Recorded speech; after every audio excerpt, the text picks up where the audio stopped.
Përshëndetje të nderuar miq, ditën e sotme në Shkup, në sheshin Skënderbej, zhvillohet protesta e rrallës e veteranëve të UÇK-s me mbështetje nga të gjithë shqiptarët për të sensibilizuar dhe të kërkuar lirimin e atyre që ndodhen në Hag, Hashim Thaçit dhe të tjerëve. Por si po ecën kjo protestë atje për masivitetin dhe mesazhet, pritshmëritë dhe gjithçka tjetër, ne do të flasim për këtë moment me zotin Besim Hota, kryetari i OVL UÇK-s pranë Maqedonisë. Zoti Hota, përshëndetje dhe faleminderit. Përshëndetje Knasi dhe përshëndetje të shikuesit tuaj. Faleminderit ju. Zoti Hota, çfarë prisni nga kjo protestë për te masivitetit? Shime, protesta si gjithë protestat të tjera është një protestë simbolike në mbështetje të ish udhëheqësve të UÇK-s. Tendenca e gjithë protestës dhe gjithë protestat që ka qenë është që shqiptarët kudo që janë prekin gjithmonë kur dikush tenton të prek asetin kombëtar siç është UÇK-ja.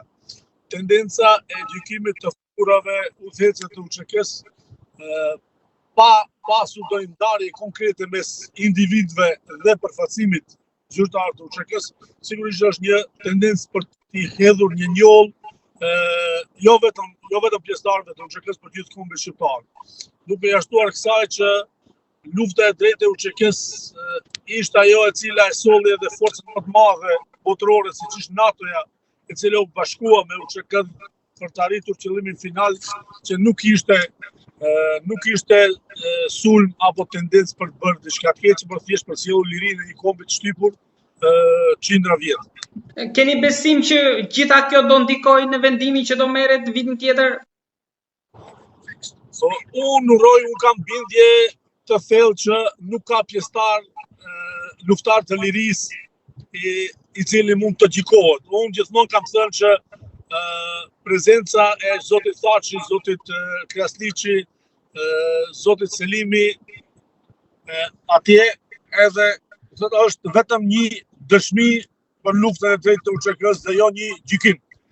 Domethënë unë jam i bindur që ata atje vetëm do të dëshmojnë edhe një herë që se lufta e UÇK-s ka qenë luftë e pasur, ka qenë luftë shërimtare dhe ka qenë luftë që ka rregulluar padrejtësitë historike dhe jo rastësisht faktori ndërkombëtar u vendos për të rikthyer ose për të ndrequr gabimin historik që ka bërë te shqiptarëve dhe përfundimisht shqiptarët të jetojnë lirë në tokat e vet. Zoti Hota, i bashkoi shqiptarët kjo protestë në Maqedoni?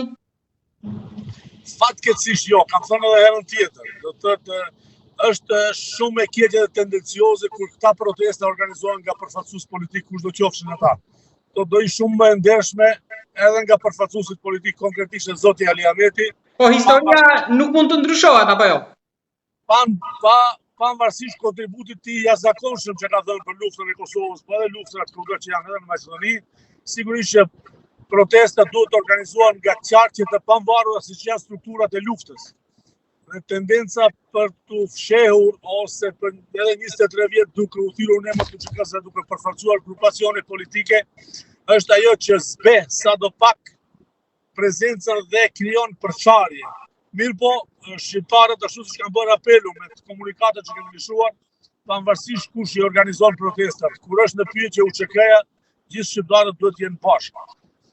Ju e dini që kryeministri Mickovski ka tentuar dhe mbi gjithashtu ka shkelur mbi vetveten dhe mbi demokracinë se është e turpshme që një kryeministër i një shteti që pretendon të jetë demokratik të dalë paraprakisht dhe të dënoj ose të pamundësoj organizimin e protestës dhe mbi gjithashtu tjetra që ka ndjelur përçarje që strukturat shqiptare ose partitë politike shqiptare mos e mbështetin. Këtë duke shfrytzuar autoritetin e tij mbi të gjitha partitë politike shqiptare, por gjithashtu edhe mbi përçarjen fatkeqësisht që po ndodh edhe në Shqipëri dhe në Kosovë me mbështetjen që bëjnë dy krahët politik, konkretisht Tirana zyrtare ndaj BDI-s së zotit Ali Ahmeti dhe kryeministri i Kosovës zoti Kurti mbështetje të Vlendit.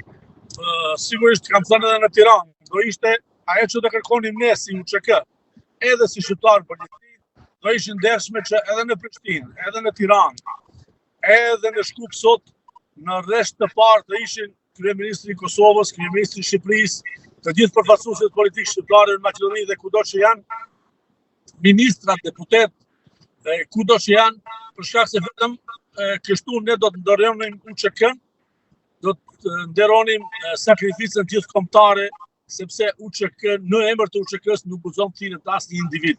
UÇK-ja është aset kombëtar dhe vetëm njerëzit që kontribojnë në bashkimin e shqiptarëve, në mbrojtjen e interesave të shqiptarëve, mund të thirren dhe të rreshtohen përballë emblemës së UÇK-s.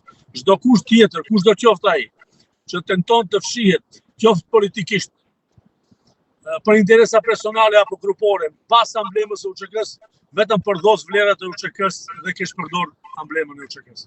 Zoti Jota, edhe diçka të fundit ka, deri tani nuk raportohet për incidente. Shpresojmë që besoni dhe ju si kështu mund mbyllet deri në fund edhe në kthim në Kosovë të gjithë atyre që po marrin pjesë, pra ata urdhra arrestet e vjetra të Serbisë nuk do zbatohen? Absolutisht besoja me sigurt bile që nuk do të ketë incidente. Sigurisht zoti Mickovski vetëm nga frika ka bërë atë apel publik për të ndjellur vetëm frikë dhe përçarje. Por ai është thellë i bindur se kur është në pyetje UÇK-ja, shqiptarët nuk njohin as frikë dhe as pengesa.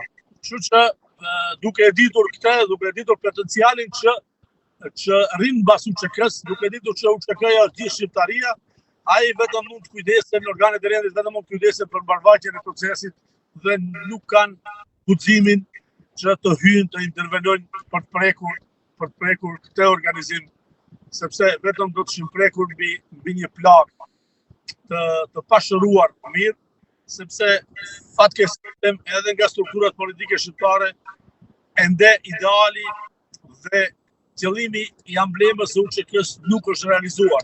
Kështu që kush prek mbi këtë plagë, sigurisht që do e ketë shumë vështirë për ta përballuar deri në fund guximin që do merrte për të prekur. Jam i bindur që ai është i zgjuar në vijë dhe e kupton që përballë do të ketë një furtunë të jashtëzakonshme që nuk mund ta përballojë as ai dhe as strukturat e tij përreth kushdo qofsh.